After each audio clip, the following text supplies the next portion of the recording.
Hello दोस्तों, select exam study के इस नए वीडियो में आप सभी का आज बहुत बहुत स्वागत है। तो दोस्तों, आज के इस वीडियो में हम स्टेट और यूनियन टेरिटरी जो केंद्र शासित प्रदेश होते हैं उनके बीच में क्या डिफरेंस होता है ये हम देखेंगे।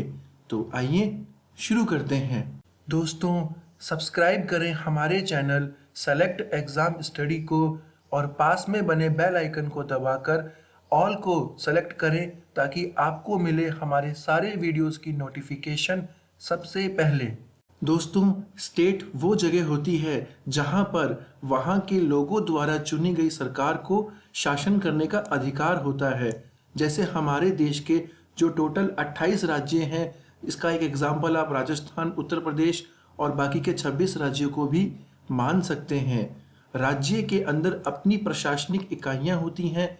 यहाँ पर राज्य सरकार को अपने कानून लागू करने की छूट होती है। राज्यों की अपनी खुद की विधानसभा होती है और राज्य का मुखिया या लीडर के रूप में आप राज्यों के मुख्यमंत्री को भी मान सकते हैं।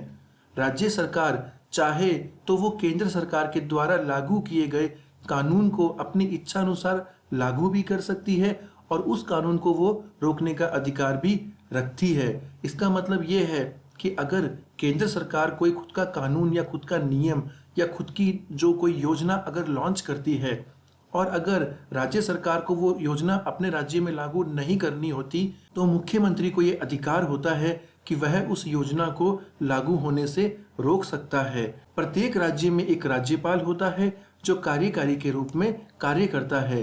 तो दोस्तों, ये होता है स्टेट।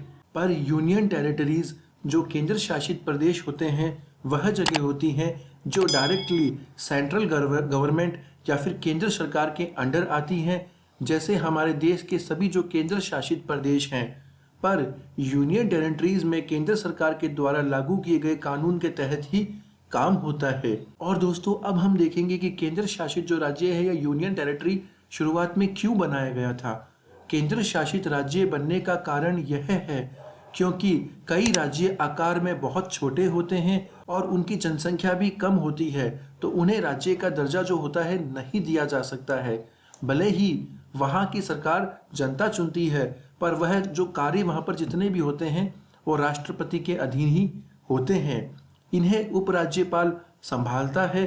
इन राज्यों में राज्यपाल को मुख्यमंत्री से ज़्यादा अधिकार होते हैं। तो दोस्तों, ये होता है जो केंद्र शासित प्रदेश। और दोस्तों, बेसिकली केंद्र शासित प्रदेश को आप दो विभागों में बांट सकते हैं। पहला जहां पर विधानसभा होती है और दूसरा जहां पर विधानसभा नहीं होती है।